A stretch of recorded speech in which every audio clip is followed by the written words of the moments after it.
My purse isn't yours, I told her.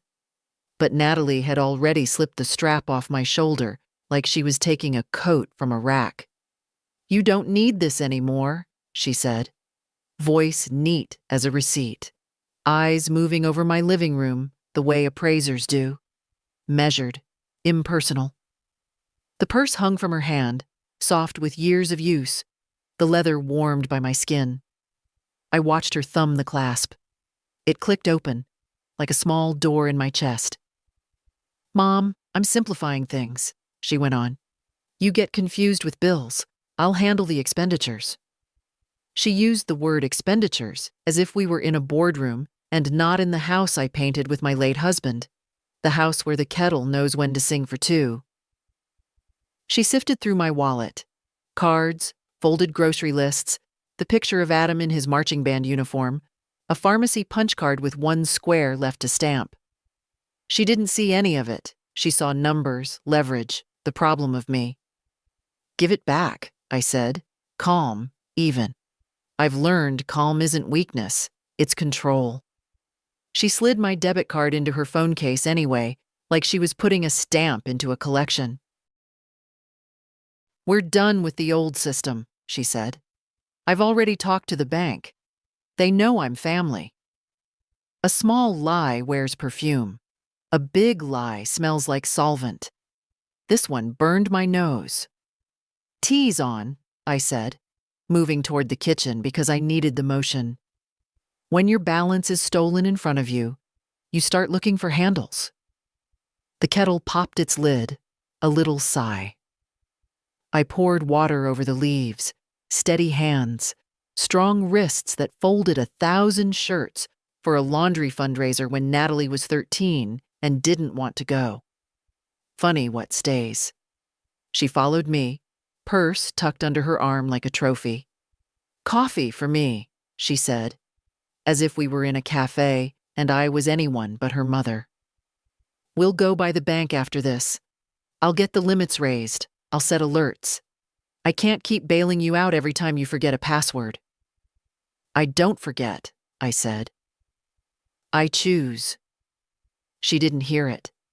People hear only the pitch they're tuned to. I'm only doing this because I care, she said. And there it was.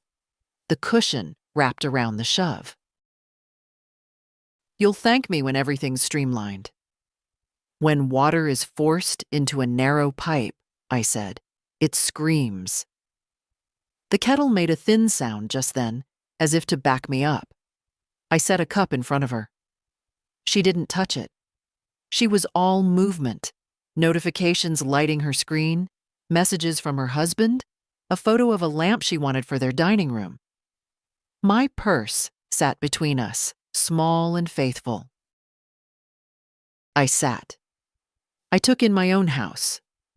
Threadbare rug by the back door, the spider plant that refuses to die, the picture of Adam with his first car, beaming at a dent like it was a medal.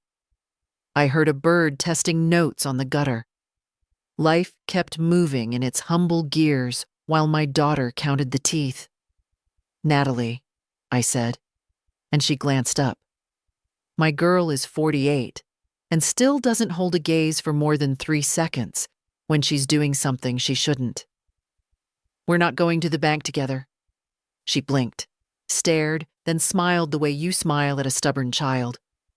We are, she said. Don't make this difficult. Difficult is a word people use when their plan meets a spine, I said. Her smile twitched and died. Mom, enough. She stood, impatience drumming through her hands. You keep the house. I'll take the logistics. I'm signing on to everything. It's safer. You'll have an allowance. I'll make sure your prescriptions are filled. You can just... She fluttered her fingers, searching for something polite. Rest. I looked at those fingers. Polished. Quick. They have held diplomas, steering wheels, the hands of men she later left with clean breakups and tidy text messages. They have not, in a long time, held mine. You can leave my purse on the table, I said. We'll finish tea. She laughed, short and sharp. "You think I'm asking?" She slid the purse under her arm again, like contraband. "I'll be back at 3. Be ready." The door closed behind her with the flat sound of a stamp. Through the window, I watched her cross my little patch of lawn, the heels that make her taller than apologies, the hair I used to braid for recitals. She got into her car, answered a call without looking, and drove away. Silence sat down across from me. The tea had gone the color of old amber. I picked up the cup and drank, steady. Heat in the mouth wakes the rest of you. On the table, the pale ring from her untouched saucer looked like chalk around a body. I took the purse back from the chair where she'd set it last week. I emptied it gently. Coins, keys, the peppermints Adam steals. The card she'd slipped away, of course. But she'd missed one envelope tucked into the lining, the list of questions I'd written for the bank the night I woke and couldn't swallow the air. Beneficiaries, POAs, transfer limits, what to do if someone decides you are better managed than heard. The clock said 10:17. Morning light lay over the rug like washed linen. People think change feels like fireworks. At my age, it feels like folding a shirt well, corners square, fabric smooth, intention obvious. I put on my coat. I took the envelope. I left the cup in the sink, the spoon in the saucer, the kettle on its base. I locked the door, tested the handle, felt the click like a vow. Then I walked to the bus stop with my empty shoulder where a purse used to hang and my hands free for once in a long, long time. I didn't bother turning the light on when I woke up. The room was already filled with that pale morning gray that makes the edges of furniture blur. My purse was still where I'd left it on the dresser, the clasp a little loose from years of use. I'd meant to fix it. It was past 8 when I heard the front door open without knocking.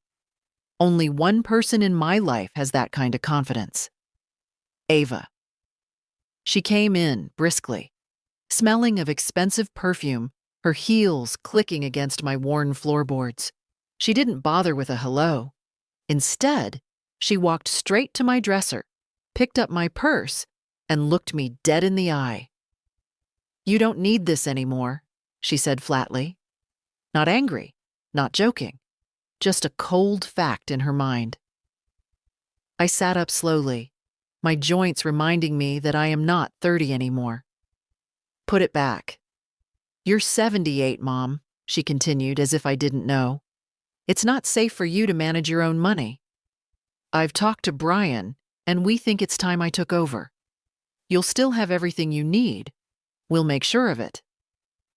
I'd heard that tone before, years ago, when she wanted to sell my late husband's truck.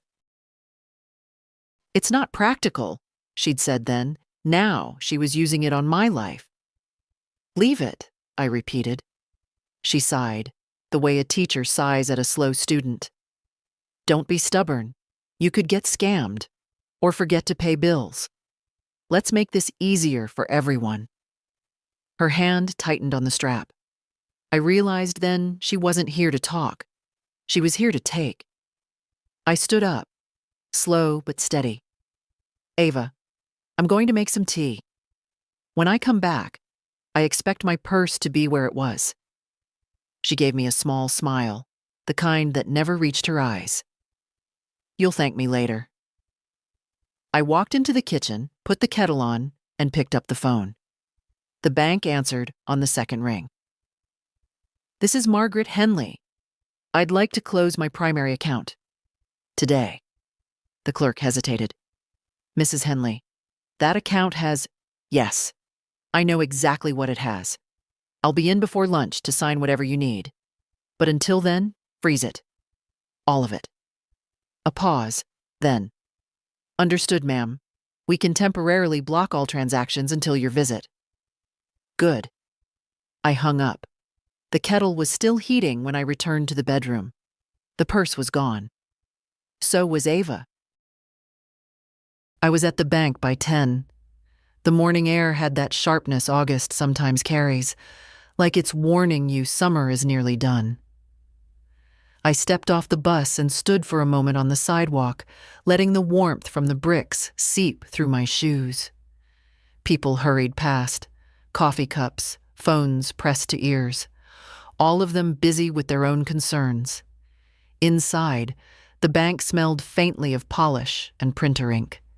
A young teller with perfect eyeliner smiled without showing teeth. "How can I help you today, ma'am?" "I need to close my checking account," I said, "and move the funds somewhere safer." "Of course. Do you have your ID?" I handed over my driver's license. She typed for a moment, her nails clicking against the keys, then glanced at the screen. "It's a joint account with Ava Kent?" I nodded once. "There have been 2 withdrawals this week," she added carefully, her tone a shade softer. "Yesterday for $300 and this morning for $800. I felt my jaw tighten. That explained her confidence. "Freeze it now," I said, "and remove her authorization." The teller straightened. "We'll need your signature for that." "I'm ready." 10 minutes later, I was sitting across from Mr. Calder, the branch manager, a man in his 50s with silver hair that didn't quite match his young-looking face. He'd known my husband back when George used to come in to deposit cash from his side carpentry jobs. "I can move this into a single holder account immediately," he said. "But if you're worried about access, we could also place the funds into a trust in your name, with a designated beneficiary." "Beneficiary?" "Someone you choose. The money wouldn't be available until you're gone. But you could still draw from it while you're alive. It prevents other parties from interfering." I thought of Adam, my grandson, who comes by on Sundays without asking for anything more than a slice of pie. I thought of how his hands shake when he's excited, just like George's did. "I want Adam Lane as the beneficiary," I said, "and I want it airtight. No one else gets access." Mr. Calder nodded. "We'll have our legal department prepare the paperwork. Do you want to include your house in this trust?" I almost said no. Then I remembered Ava's offhand remarks over the years about how big houses are wasted on one person, how we should think about downsizing you before you fall and break something. "Yes," I said. "The house, too." An hour later, I walked out of the bank with a temporary debit card for my private account, a folder of documents, and an appointment with their lawyer for next Tuesday. My balance was safe. My home was safe. For the first time in months, I felt my shoulders drop from where they'd been living up near my ears. On the bus ride home, I watched the city slide past, the bakery with its chalkboard sign for scones, the hardware store George loved, the old elm tree in front of the library where Adam once climbed too high and froze. I thought about Ava. She'd be furious when she found out. Maybe she already was. The house was quiet when I came in.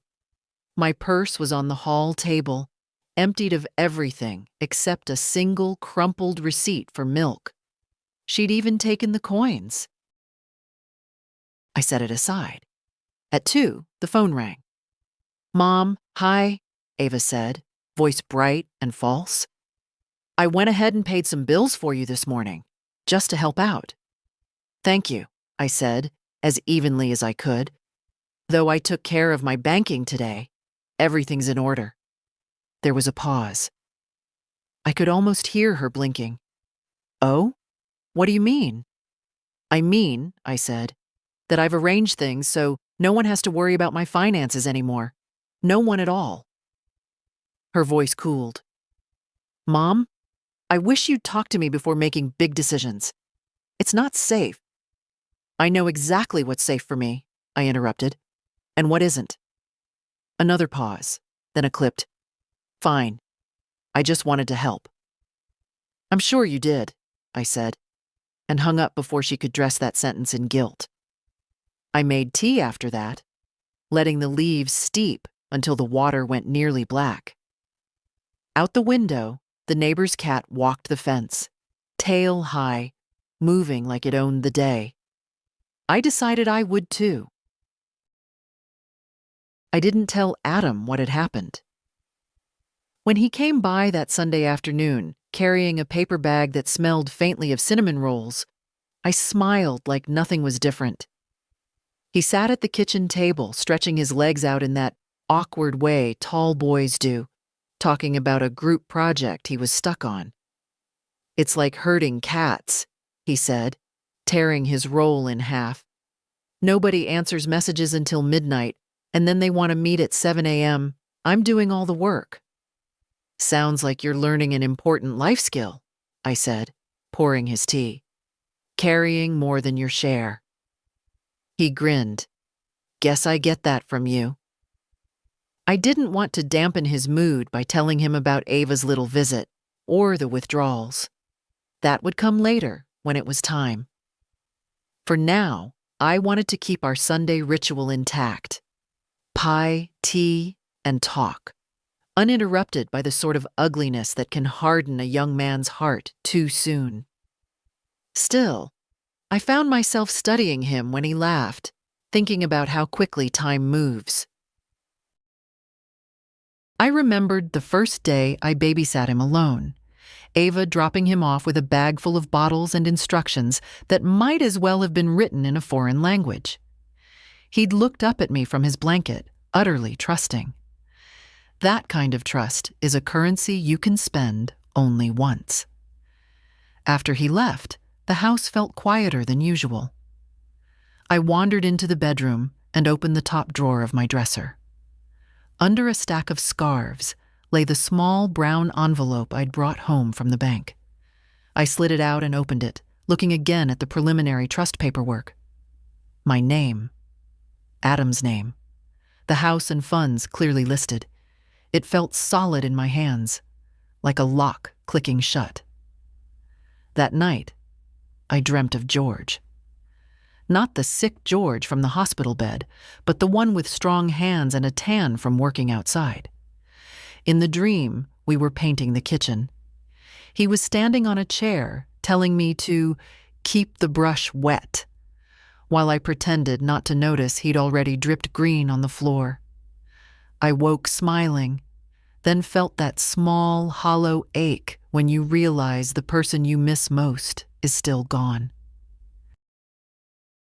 The next morning, I called the lawyer Mr. Calder had recommended. Her name was Ruth Myers, and her voice was brisk but kind. We made an appointment for Tuesday at 11 SAS. You'll need your identification, proof of property ownership, and any documents relating to your existing accounts, she said. I have them, I told her. After I hung up, I made myself a list. I've learned over the years that lists are armor. If you can see a task on paper, it loses some of its teeth. Around noon, Ava called again. Mom, I've been thinking, she began, in that careful tone she uses when she's trying to sound reasonable. Managing money is stressful. You've got enough on your plate without worrying about paying bills or keeping track of balances. Why don't we set up an automatic transfer? I can handle the household stuff, and you can just relax. I let her talk. It's funny how people reveal themselves when you don't interrupt. She went on about convenience, peace of mind, modern banking, all of it dressed up like a favor. When she finally paused, I said, Ava, you've made it very clear you think I'm not capable of handling my own affairs. That's not what It is, I said gently. But here's the thing. My affairs are mine, and they're taken care of. There's nothing for you to manage. The silence that followed was thick enough to chew. Well, she said finally, I just hope you don't regret shutting out the people who care about you. I smiled to myself. If anyone cares about me, Ava, they'll care without needing my bank card. After she hung up, I went back to the list on the table, underlining the next item. Make copies of all documents. The copier in the library down the street wheezed and groaned as it spat out the pages, but I left with 2 neat sets. One for me, one for the lawyer. On the walk home, I passed the bakery. Through the window, I saw a young woman with her head bent over a laptop, hair falling like a curtain. She looked so much like Ava at that age it startled me. Back then, she'd sit at the kitchen table with her homework, muttering about math problems, accepting a plate of cookies without looking up. Somewhere between then and now, the space between us had filled with ledgers and conditions. At home, I put the documents in the desk drawer, right under the address book. I made tea, sat by the window, and watched the late sun catch in the neighbor's wind chimes. They didn't make much sound, just a soft shift, like something deciding whether to speak. I decided I'd wait until after the lawyer visit to tell Adam. When I did, I'd make sure he understood exactly why. I heard the front door click open before the bell rang.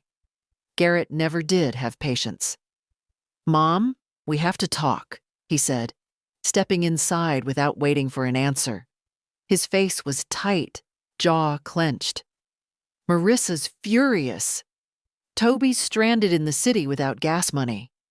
Do you understand what kind of mess you've made?" I stayed seated at the kitchen table, my hands folded over the teacup. "I understand perfectly. For once, I'm not the one cleaning it up." He tossed his keys onto the counter. "You can't just pull the rug out from under your own family. We have responsibilities, payments." "You have payments," I corrected. "I had them too, until yesterday. Now they're yours again." He paced. "This isn't like you. What happened? Is this about the dinner? Marissa said—" I cut him off. "Don't you dare soften it. You sent me that message. You told me your wife didn't want me there. You didn't even pick up the phone to apologize before showing up here with your list of needs." His voice dropped. It was a bad moment. I was trying to keep the peace. "By sacrificing me," I said, my voice quiet but sharp enough to stop him mid-step.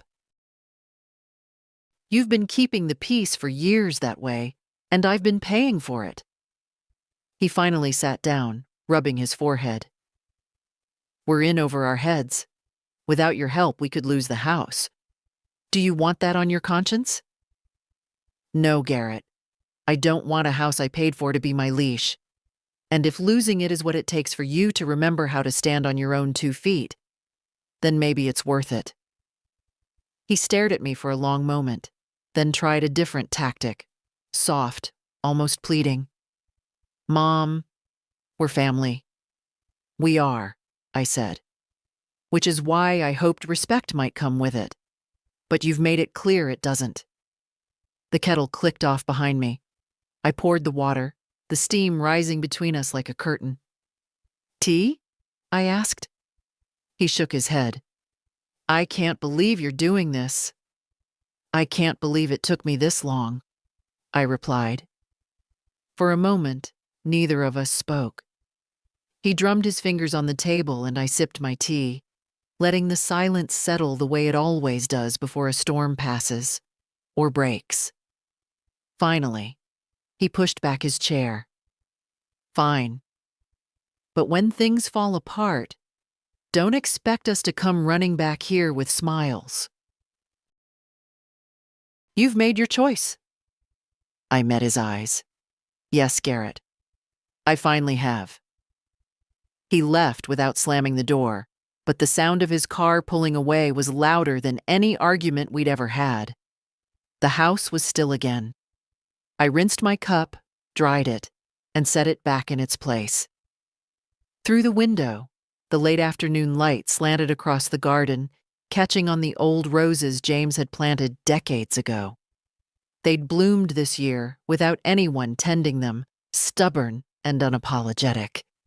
For the first time in years, I realized I wanted to be like those roses. By the next morning, the air in the house felt different.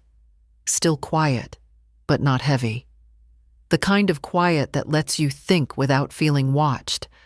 I made coffee instead of tea, a small rebellion against my own habits. The phone sat face down on the counter. I hadn't turned it on since Garrett left. Let them stew in their confusion a little longer.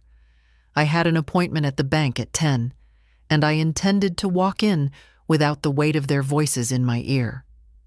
When I arrived, Mr. Calder greeted me in the lobby with a folder under his arm. "Morning, Mrs. Lane. We've prepared the trust paperwork for review." He led me into his office, and for the next hour we went through each page. The language was clean, no loopholes, no vague clauses. My house, my savings, and the small parcel of land George bought years ago were now secured in a trust with Adam as sole beneficiary. "This means," Mr. Calder said, tapping the last page, "that no one else can touch these assets without your explicit consent, even in emergencies." "Especially in emergencies," I said. "That's when people stop asking and start taking." He smiled faintly. "I'll file this with the legal department today. You'll have a certified copy next week." When I left the bank, I didn't head straight home. Instead, I walked down Main Street, stopping at the stationery shop. I bought a small lockbox, fresh envelopes, and a ledger book. At the pharmacy, I picked up my prescription and a tin of peppermints for Adam. It felt good to buy things without the ghost of someone else's wish list hanging over me. Back at the house, I set the lockbox on the kitchen table. Inside went the trust documents, the deed to the house, and the spare key to the safety deposit box. I labeled the envelopes in neat handwriting, utilities, property taxes, personal savings, and slid them into place. The phone buzzed from where I'd left it. I let it ring. When it stopped, the voicemail notification popped up. 7 new messages. I deleted them without listening. By mid-afternoon, I was sitting on the porch with a book when a familiar car rolled into the drive. Not Garrett's, Adam's. He got out, holding a grocery bag. "Grandma," he said, smiling like the day hadn't been waiting for bad news. "I brought that bread you like." The bakery had it fresh. I took the bag, inhaling the warm, yeasty smell. "You didn't have to." "I wanted to," he said simply, following me into the kitchen. We made sandwiches and ate at the table. He talked about his classes, about a friend's car that broke down, about the way the autumn air made the track smell like metal and leaves. Not once did he bring up Garrett or Ava. After he left, I realized that was the difference. Adam comes to me as I am, not as a source of something to take. The sun was setting when I finally turned the phone on.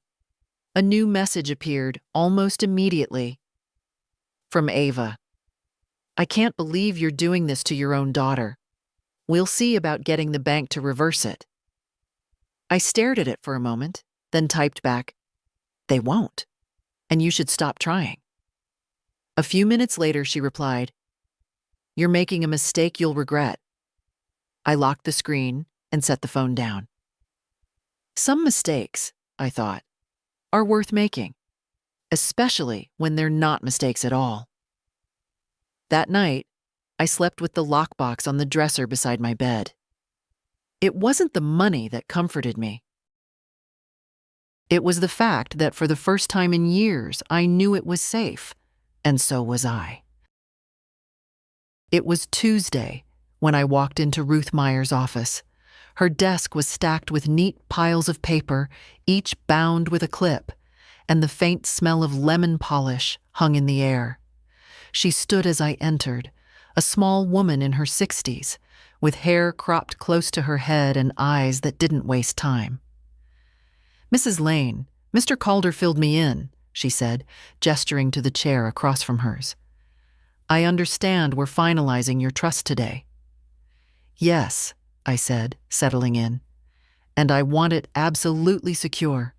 No amendments without my say-so." She smiled slightly. "That's the whole point of a trust. But we'll add a provision that requires your physical signature for any changes, witnessed by a notary. No phone calls, no power of attorney overrides." We went through every detail: my house, my savings, the small parcel of land George had held onto for decades. She explained how the trust would bypass probate, how it would stand even if someone tried to challenge it. By the time I left her office, the documents were signed and stamped. Adam's name sat neatly on the beneficiary line, no room for confusion. I walked home slowly, taking the long way past the park. Children shrieked from the swings, dogs chased each other across the grass, and a man sat on a bench feeding breadcrumbs to pigeons that barely bothered to move. The world looked the same as yesterday, but I felt different, lighter, but also anchored.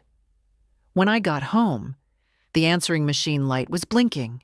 5 new messages. I played them on speaker while I put away my coat. First was Ava, her voice tight. "Mom, you can't just lock me out like this. It's not safe. You're being manipulated by someone at the bank. Call me back." Then Garrett. "This is ridiculous. You're cutting off your own family. Do you want us to stop coming around? Because that's where this is headed." Another from Ava. "I've spoken to a lawyer friend. We can challenge this if we have to. You're not thinking clearly." The fourth was silent for a moment before a man's voice, her husband, came on. "Margaret, this isn't right. You need to reconsider." The last one was Ava again, sharper this time. "If you don't call me, I'm coming over." I erased them all. That evening, as I was chopping vegetables for soup, I saw headlights sweep across the living room wall. A knock followed, hard enough to rattle the glass in the door. I opened it to find Ava standing there, coat unbuttoned, hair mussed from the wind. Her eyes went straight past me, scanning the room like she was looking for evidence. "We need to talk," she said, stepping inside without waiting. "No," I said. "You need to listen." She stopped, mid-step. "Excuse me?" "I know why you came last week. I know about the withdrawals, and I know you've been calling the bank." Her face flushed. "I was trying to keep things from falling apart. You're 76, Mom. And I'm still in charge of my own life," I cut in. "That hasn't changed." She took a step closer, lowering her voice like we were conspiring. "This isn't about control. It's about safety. What if something happens to you?" "How do we handle things then?" "You'll handle it when it happens," I said. "Not before. Not while I'm here, breathing, capable and perfectly able to write my own checks." Her mouth tightened. "You're making this harder than it needs to be." "I'm making it as hard as it should be," I replied. We stood there, the space between us taut as wire. Then she reached into her bag and pulled out a folder. "These are the bills you've been ignoring. If you won't let me manage things, at least let me pay them." I didn't move to take it. "Leave them on the table. I'll decide what to do with them." She set it down like it was a dare. "Don't say I didn't try." Then she turned, yanked the door open, and left. The wind rushed in for a moment before the house was quiet again. I stood there, looking at the folder. Eventually, I slid it into the lockbox without opening it. Some things could wait. For 2 days after Ava's visit, the house was undisturbed. No calls, no knocks, No sudden headlights sweeping across the front room. It was almost enough to make me believe she'd given up. Almost. On the third day, I opened the mailbox and found 3 envelopes. The first was my electricity bill. The second was a postcard from an old friend in Maine. The third was a glossy flyer from a financial planning firm with Ava's name scrawled on a sticky note. Thought this might help you get organized. I tossed the flyer in the bin and set the postcard on the fridge with a magnet. The electricity bill went into my utilities envelope in the lockbox. That afternoon, the phone rang. I let the machine take it. "Hi, Grandma?" Adam's voice came through, warm as always. "Mom said you might need a ride to the grocery store. I'm free this weekend if you want company." I picked up then. "Adam, I appreciate it, but I can get there myself. And you don't have to run errands for me because your mother says so." He hesitated. "She just said, she's worried." I laughed softly. "She's worried about the wrong things. But thank you for calling me directly." We chatted a few minutes longer about his classes, his roommate's terrible cooking, before hanging up. I couldn't decide if Ava had sent him as a spy or if he genuinely wanted to help. Probably both. The next morning, I noticed my neighbor, Mrs. Ortega, waving from her porch. She came over with a container of tamales and a puzzled look. "Your daughter called me yesterday," she said, lowering her voice. "She asked if I'd check in on you more often. Make sure you're managing." I could feel the heat rising in my face.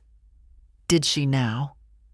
"I told her you've been managing just fine since I moved in 10 years ago," Mrs. Ortega said, setting the tamales on the counter. "But I thought you should know." I thanked her, but when she left, I sat at the table for a long while. It wasn't the fact that Ava was talking about me, it was who she was talking to. Quiet interference, planting seeds of doubt in other people's minds. By evening, I'd had enough. I called Ava. "I hear you've been asking the neighbors to keep an eye on me," I said. There was a pause, then her voice went smooth. "I just want to make sure you're safe." "What's wrong with that?" "What's wrong is doing it behind my back," I said. "If you have concerns, speak to me, not everyone else in town." "I didn't think you'd listen," she said flatly. "That's because what you're selling isn't worth buying," I replied. She sighed, the kind of sigh people use when they want to sound put upon. "I'm trying, Mom. You make it impossible." "You're not trying to help," I said. "You're trying to get back something you lost, and you won't." I hung up before she could answer. That night, I made myself a plate of Mrs. Ortega's tamales and ate them slowly, the spice warming my mouth. Outside, the street was quiet, just the occasional hum of a passing car. In the lockbox, the folder of bills Ava had left still sat untouched. I thought about shredding it, but decided against it. Sometimes, letting something sit is more powerful than throwing it away. It reminds you every day of the thing you chose not to accept. Before bed, I wrote Adam a short note. Nothing about the bank or the trust, just an invitation for pie on Sunday. I figured it was time to start talking to him about the things that matter before someone else tries to speak for me. Sunday came with the smell of rain in the air. I'd just taken the pie out of the oven when I heard the crunch of tires on the gravel drive. 2 doors slammed, too sharp to be Adam. When I opened the front door, Ava was there, chin set, eyes narrowed. Behind her stood her husband, Michael, in his usual navy jacket, hands shoved deep in his pockets like he was keeping them from interfering. "We're coming in," Ava said, brushing past me without waiting for a reply. Michael followed, quieter, but his eyes were busy. scanning the walls, the table, the desk in the corner. I closed the door. "What's this about?" "You know what it's about," she said, turning to face me. "You've made decisions that affect the whole family without talking to anyone. You've frozen me out, and for what? To make some kind of point?" I stayed by the door. "No, to protect what's mine." "That's selfish, Mom," she shot back. "Everything you have came from this family. We've supported you." I cut her off. "You've taken from me, Ava. That's different." Michael stepped forward then, voice low but firm. "Look, Margaret, no one's accusing you of being irresponsible. But the way things are set up now, it's impractical. If something happens to you, something will happen to me one day," I said. "That's how life works. But until then, I'll be the one deciding what happens to my home and my accounts." Ava crossed her arms. "You're acting like we're strangers trying to rob you. We're your family." "Family doesn't mean unquestioned access," I said. "Family means trust, and you broke that when you took my purse and my card without asking." Her mouth tightened. "You're exaggerating." "Am I?" I asked. "The bank records say otherwise." Michael tried a different tack. "Maybe we can compromise. Keep Ava on the account for emergencies, but—" I shook my head. "There's no compromise on boundaries. Once they're crossed, the only fix is to rebuild them higher." Ava's voice rose. "Do you even hear yourself? This is insane. You've been influenced by that banker, that lawyer." "I've been influenced by you," I said evenly. "By watching exactly how far you'll go if I let you."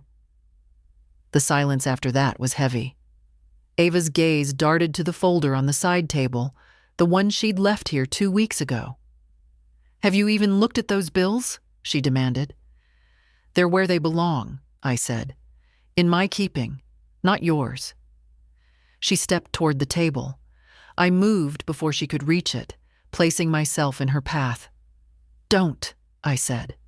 Something in my tone must have reached her. She stopped. Michael shifted his weight. "Ava, let's go." She looked at him, then back at me. "You're going to regret this," she said. Her voice wasn't loud anymore, but it was colder. "Maybe," I said. "But it will be my regret to live with, not yours."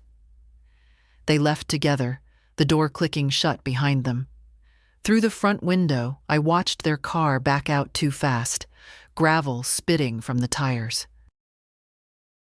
The house felt warmer without them in it, as if their absence let the air settle again. I sat at the kitchen table with a slice of pie, the crust still warm, the filling sweet. Halfway through, Adam's car pulled up. He came in smiling, holding a carton of ice cream. "Perfect timing," he said, seeing the pie. We ate together, talking about nothing urgent, the way I like it. But in the back of my mind, I knew this wasn't over. Ava wasn't the type to walk away quietly. After Adam left, I washed the dishes and dried them one by one, feeling the familiar rhythm calm me. Then I went to the lockbox, checked that everything was still in place, and closed it with a satisfying click. Some people fight battles loudly. I've learned to win mine quietly, one locked door at a time. 2 days passed without a word from Ava. That should have been a relief, but it felt more like the air before a storm, still but charged. I busied myself with small things, washing the curtains, trimming the dead blooms from the roses, baking a loaf of bread I didn't really need. On Thursday morning, the phone rang. The caller ID showed her name, and I let it go to the machine. Her voice floated through the speaker, softer this time, almost trembling. "Mom, I hate that we're fighting. I've been thinking a lot about Dad, about how he wouldn't want us like this. We're family. I miss just sitting and talking with you. Can we meet for lunch? My treat. I could hear the catch in her throat, the pause she left at the end for me to pick up. I didn't. An hour later, there was another message. I know I messed up. I was just trying to help, even if it didn't come out right. Please don't shut me out. I love you. It would have been easier to believe if she hadn't slipped a flyer for a financial firm into my mailbox last week. That evening, she called again, and this time I answered. Hello, Ava. Her voice brightened instantly. Mom. Thank you for picking up. I've been so worried about you. I'm fine, I said. I don't think you are, she said gently. You're alone in that big house, managing all those bills, keeping track of everything. It's a lot, even for someone younger. I just want to make things easier for you. I let her talk, noting how she'd traded the sharp edges for soft ones, replacing demands with concern. Easier for me or for you? I asked when she paused. For both of us, she said quickly. Think about it. If I handled the accounts, you wouldn't have to stress over due dates or paperwork. You could just enjoy your time. I could take you out more. We could travel. Travel, I said, smiling to myself. And who would be paying for that? She laughed lightly. Well, between us, it wouldn't matter. It's all the same money, Mom. Family money. That's where you're wrong, I said. It's mine. And I'll decide where it goes. The warmth drained from her voice. Why are you being so stubborn? Because stubbornness is what's left when trust runs out, I said. She was quiet for a moment, then tried again. I don't want to fight. Just, please think about it. I'll drop by tomorrow with lunch. We can talk in person. No, I said, firm. If you want to see me, you can come on Sunday. Adam's coming too, and we will not be discussing my finances. There was a pause. Fine, she said, and the call ended. When Sunday came, she arrived with a salad in a plastic container, her smile bright but tight. Adam was already there, helping me set the table. The three of us ate together, the conversation sticking to safe topics: weather, Adam's classes, the cat Mrs. Ortega had adopted. But every so often, I'd catch Ava glancing at the desk in the corner, where my lockbox sat under a stack of newspapers. She never asked, and I never offered. After lunch, Adam helped me wash the dishes while Ava wandered into the living room. I could hear her moving around, too quiet to be casual. When I went in, she was standing by the bookshelf, running her finger along the spines. Looking for something? I asked. She smiled, but her eyes slid toward the desk. Just admiring how organized you are. I walked past her, resting my hand on the desk lid. Everything important is where it belongs, I said. She gave a little shrug, as if to say she hadn't been caught, and went to sit on the couch. When they left, I moved the lockbox into my bedroom closet, just in case. That night, I thought about how Ava's approach had shifted, how she'd traded force for sugar, but the goal was the same. Some people change tactics when a door won't open. Others keep pushing the same one, just more quietly. Ava, I realized, was doing both, and I'd have to be ready. It was late afternoon when the call came. I was in the garden, clipping back the lavender, when the phone rang inside. By the time I reached it, Ava's voice was already spilling into the room through the answering machine. I don't understand you anymore, Mom, she said, a tremor in her words. I've done nothing but try to help, and you treat me like a thief. Do you know how that feels? To have your own mother think the worst of you? I stood by the counter, listening. Garrett and I have been talking, she went on. He thinks you've been influenced by people who don't have your best interests at heart. This isn't like you. You used to trust me. I just want things to be the way they were." The machine clicked off. I didn't call back. Instead, I made tea and took it to the porch. I knew this game, turning the story inside out, making herself the wounded party. It had worked before, on others. Not on me, not anymore. The next morning, she showed up unannounced. No knock this time, just the front door swinging open and her voice calling. "Mom? We need to talk." I met her in the hallway. "You need to call before coming over," I said. She ignored that. "I can't sleep. I'm worried sick about you. You've shut me out of everything. Do you have any idea what that's doing to me?" Her voice cracked, just enough to make it sound real. She stepped closer, her hands clasped in front of her like she was praying. "I don't want us to end up estranged. I don't want to explain to Adam why you won't see me anymore. Is that what you want?" I studied her face, looking for the little tells, eyes darting, fingers tightening. "What I want," I said slowly, "is for you to respect my boundaries, that's all. The rest is in your hands." "That's not fair," she said. "Boundaries? We're family. We share. We help each other." "Help is offered, Ava, not taken," I said. She shook her head, her lip trembling.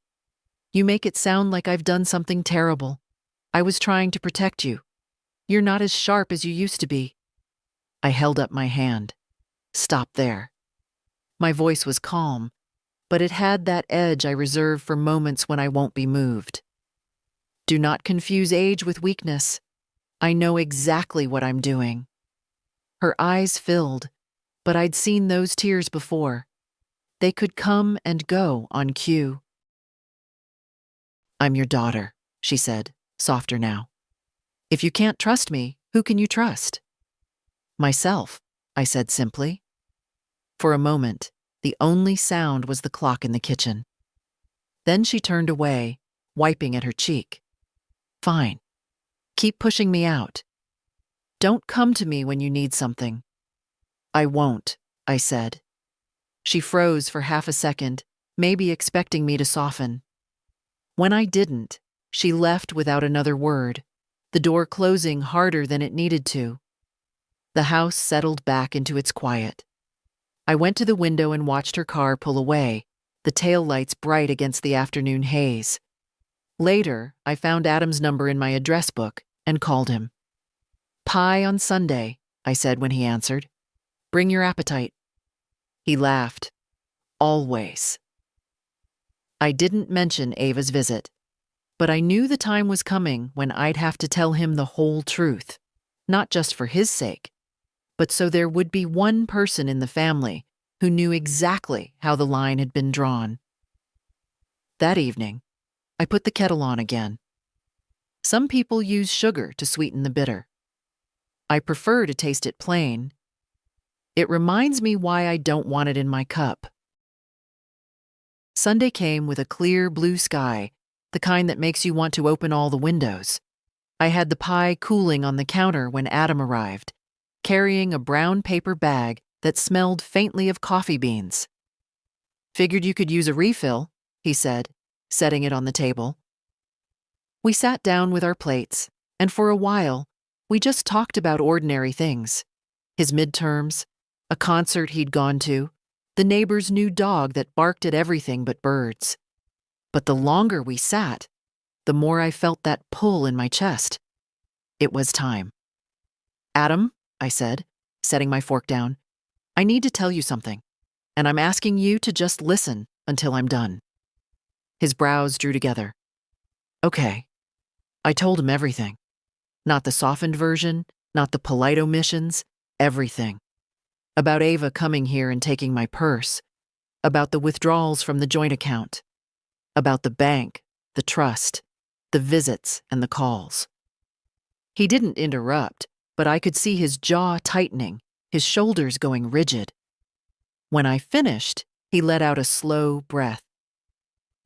I knew something was going on, he said quietly. She's been weird. Asking me questions about when I visit you, if you've been forgetful, stuff like that. I nodded. She's trying to build a case. The more people she can get to agree with her, the more she thinks she can push her way back in. Adam rubbed the back of his neck. That's messed up. I mean, she's my mom, but she's also an adult who makes her own choices, I said. And she's made them. I need you to understand why I've done what I've done, so that if she tries to tell you a different story, you'll know the truth. He looked at me for a long moment. I believe you, and I'm glad you told me. Relief loosened something in my chest. Thank you. I didn't want you caught in the middle without knowing it. I'm already in the middle, he said, a wry smile tugging at his mouth. But I can handle it. We finished our pie in comfortable silence. Afterward, Adam helped me wash the dishes. His movements were careful, deliberate, like he was thinking through something. When he dried the last plate, he turned to me. If she tries anything, comes here, calls, whatever, you tell me, okay? I'm not going to let her steamroll you. I can handle myself, I said, but I smiled. Still, it's nice to know you're in my corner. He grinned. Always. After he left, I stood for a moment in the doorway, watching him drive away. There was a lightness in me I hadn't felt in weeks. Not because the situation was fixed, but because I wasn't carrying it alone anymore. That night, I took the lockbox from the closet and checked it again. Everything was in place. I slipped a note inside, just a simple line in my handwriting. Adam knows. I don't know why I did it. Maybe as a reminder to myself that the truth has already been passed to someone who will protect it. Maybe so that, if anyone ever tried to twist the story after I'm gone, there would be a record that the truth wasn't a secret. The wind picked up outside, rattling the branches against the windows. I set the lockbox back in the closet, closed the door, and stood for a moment, listening to the house settle around me. Ava could call. She could visit. She could keep trying to bend the truth until it suited her. But now there was one person in the family who knew every detail, and he wasn't going to be swayed by guilt or charm. And that, I thought, might be the thing she fears most. It was 3 days later when I heard the tires on the gravel again. Heavy steps up the walkway. This time, Ava didn't come alone. Michael was with her, his jacket zipped high against the wind, his expression unreadable. I opened the door just enough to stand in the gap. What do you want? Ava smiled tightly. We're here to talk, Mom, not to argue. That would be a first, I said, but I stepped aside. They came into the living room, Ava sitting on the couch like she was claiming territory. Michael stayed standing, his hands in his pockets. She started with a sigh, the kind people use when they're about to explain something to a child. This has gone far enough. You've made decisions based on paranoia, and you've cut me out without cause. That's not fair to me, or to the family. The family, I repeated, meaning you. Michael stepped in, voice even. We're not here to fight. We just want to make sure things are handled properly. This trust you set up is legal, binding, and not your concern, I said. Ava's eyes narrowed. It's my concern if you're being manipulated. That banker and that lawyer have filled your head with nonsense. They've filled it with paperwork that protects me, I said, from anyone who thinks my age is an excuse to take over. Michael's voice sharpened. You know we'd never hurt you. I looked at him. Hurt doesn't always come from a fist, Michael. Sometimes it comes from a pen or a withdrawal slip. Ava's jaw clenched. "You're making me sound like a criminal. I'm your daughter." "And I'm your mother," I said, "which means I'm not here to be managed by you. I'm here to live my life until I can't anymore, and I'll decide when that time comes." She glanced toward the corner where my desk sat. I saw her eyes flick to the stack of newspapers that covered the lockbox. I didn't move, but I felt my whole body go still. Michael shifted, stepping toward the desk as if to lean against it. "We're not asking for much. You're asking for everything," I said, my voice low now. "And I've told you the answer." Ava stood suddenly, her face flushing. "This is ridiculous. You've chosen Adam over me. You've made it clear who you trust, and it's not your own daughter.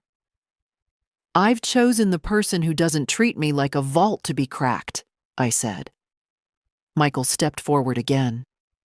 "We'll leave, but think about what you're doing. Once you're gone, all of this will cause nothing but resentment.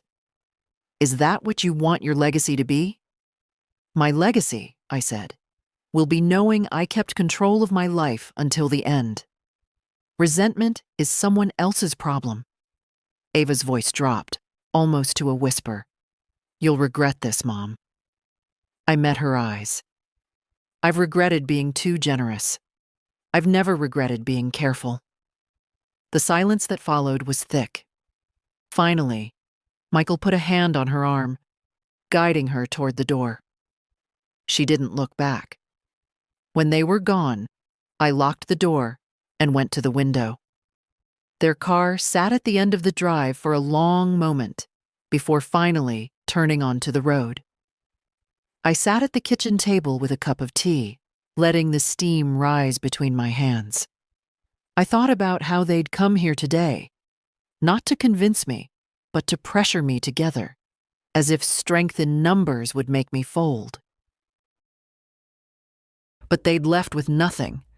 Not my money, not my house, not even a hint of doubt in my mind. The following Tuesday, I took the bus into town for my final meeting with Ruth Myers. The air was crisp enough to make my knuckles ache, but I welcomed the sting. It reminded me I was still moving, still making my own way. Ruth's office was warm and smelled faintly of paper and coffee. She greeted me with a firm handshake and a smile that didn't waste itself on pleasantries. "Everything's ready," she said, leading me to the conference table. A neat stack of documents waited there, each with a yellow tab marking where I needed to sign. "This," she said, tapping the first page, "is the finalized trust agreement. It lists your home, your savings, and the parcel of land as assets, with Adam Lane as sole beneficiary. It's airtight. No one, not even a family member, can override it without your consent." I took the pen she handed me. The tip moved smoothly across the paper, my name flowing into the space where it belonged. With each signature, I felt the knots in my shoulders loosen a little more. We moved on to the deed transfer, placing the house into the trust. "This will prevent probate," Ruth explained. "When the time comes, Adam will inherit directly, without delay or interference." I signed again, my hand steady. When the last page was complete, Ruth gathered the stack and placed it into a large manila envelope. "You'll get certified copies within the week. The originals will be stored securely, and I recommend you keep one copy in your lockbox at home." "I will," I said. She leaned back in her chair. "You know, most people your age come in here with their children. Sometimes the children speak more than the client does. You've done this on your own, start to finish.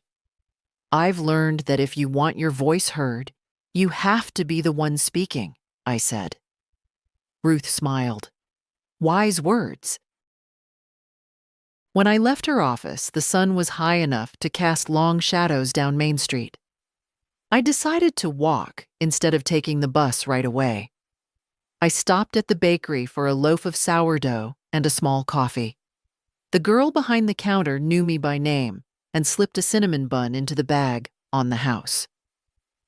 By the time I reached the bus stop, I felt lighter than I had in months.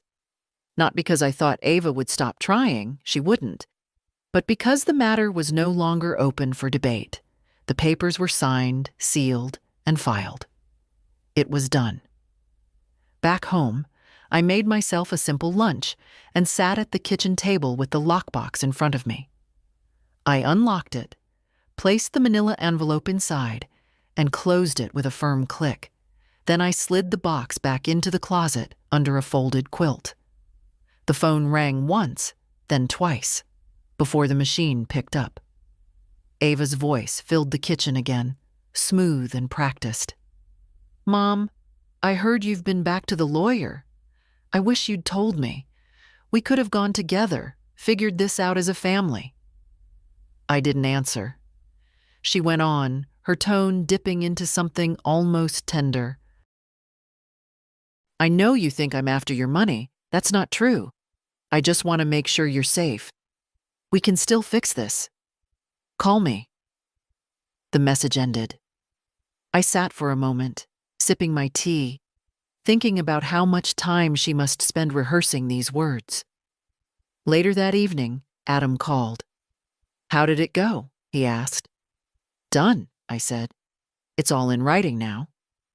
"That's good," he said, relief in his voice. "I'm glad you didn't wait." "So am I replied. We talked a little longer, mostly about the cinnamon bun I'd saved for him. When we hung up, I felt the quiet of the house wrap around me. Not the heavy quiet of being watched or judged, but the gentle kind that comes when you know your decisions are your own. For the first time in weeks, I slept through the night without waking to the sound of imagined footsteps. A week passed without storms. I weeded the beans, ironed a pile of pillowcases, sent Adam home with the cinnamon bun and a jar of plum jam. The phone rang often, then less. Silence, I've learned, is a kind of apology. Never spoken, but offered by those who run out of arguments. On Thursday, the bank called. A careful young voice informed me someone had tried to use an old authorization at a branch across town. It was declined, flagged, documented. Would I like to speak to the manager? I said no, thank you. I had already spoken with myself, and that conversation mattered most.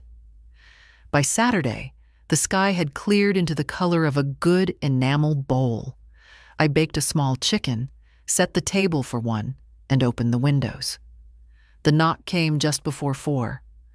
I knew it was Ava by the pause between taps, the tiny intake of breath she always made before stepping into a room. I opened the door but didn't move aside. She held a bouquet from the supermarket, tulips that were past their prime, stems sweating inside cloudy water. "I don't know how to stand here," she said, voice tight. "As your daughter? As a stranger?" "I brought flowers." "You can stand as you are," I said. "The vase is full. Say what you came to say." "I came to return this." She pulled my old leather purse from her tote and set it gently on the hall table, as if it were a sleeping thing. "It's yours. It always was." She swallowed. I was scared. Money makes people do stupid things. I thought if I didn't act, you'd be taken advantage of. And then, I became what I said I feared. She looked smaller than I remembered, shoulders hunched like a girl caught in the rain. "I'm not asking for money. I'm asking for a way back." I let the words sit between us. The purse was scuffed along the corners. The zipper, the one she once tugged without asking, glinted in the light. "A way back is not a loop," I said. "It's a road with markers. If you want to walk it, you'll know you're on it by how you behave when no one's watching." "I don't know what that means." "It means you call before you come. You don't raise your voice in my house. You don't touch my mail, my keys, my purse. You don't speak about my mind as if I'm not in the room. We can have tea on Sundays. We can talk about the garden. We cannot talk about my accounts." Her eyes lifted. "And Adam is off limits. He is not your messenger, and he will not be pulled into sides. If you have words for me, use your own mouth." Ava nodded once, then again. "I can do that," she said. And for the first time in weeks, she didn't sound like she was performing. "I don't want to be the woman who barged in and grabbed her mother's life because she was afraid of losing her own." "You already were," I said. "But you don't have to keep being her." We stood in the hallway, two women in their own weather. Finally, she glanced at the purse again. "There's nothing missing," she whispered, as if confessing to the air. I checked. Then a thin smile, self-mocking. "Old habit." "Old habits can retire," I said. She asked if she could hug me. I told her not today, and watched the shame and relief fight across her face. Boundaries bruise when they're new. Later, they hold you up. When she left, I put the flowers in the sink and my purse on the top shelf of the closet. I made tea, the good kind Adam brings, and carried my cup to the porch. The street breathed, children on bicycles, a dog with more bark than sense, Mr. Keegan watering tomatoes like he expected an applause. After a while, Adam arrived. I had called him earlier to say nothing urgent, just pie tomorrow if he was free. He sat on the step below mine, long legs sprawled, the easy way of youth. "She come by?" he asked. "She did. We have an understanding." He nodded, not pressing for details. That boy knows the difference between curiosity and care. We talked about his exam, the old Ford he wants to nurse through another year, the lake he might drive to in summer. When he left, he kissed my cheek and said, "Proud of you." The words landed where years of noise could not. As the light faded, I wrote 2 notes. The first I tucked into the lockbox with the documents. Home placed in trust. Choices made clear. Love does not require proof of funds. The second I left in the purse on the shelf. If you are opening this without asking, close it. Then try again with the doorbell. I washed the dinner plate, turned the key in the door, and stood in the quiet house that had sheltered my best and worst days. I am not a martyr or a judge. I am an old woman who has finally learned that dignity is not a gift people hand you when they are moved enough. It is a line you draw and hold, even when your hand shakes. I loved my daughter when she crossed it. I will love her if she learns to see it. And if she doesn't, I will still sleep well, because I chose myself without shouting, and I did not let fear dress itself up as care and take my name. Tomorrow there will be coffee and pie, a phone that rings less often, a garden that insists on growing. If peace has a sound, it is the creak of a clean floor and a kettle coming slowly to boil. If any part of this story felt familiar, tell me your line, the one you drew and held. Share your thoughts below and follow for more quiet victories from women who refuse to disappear.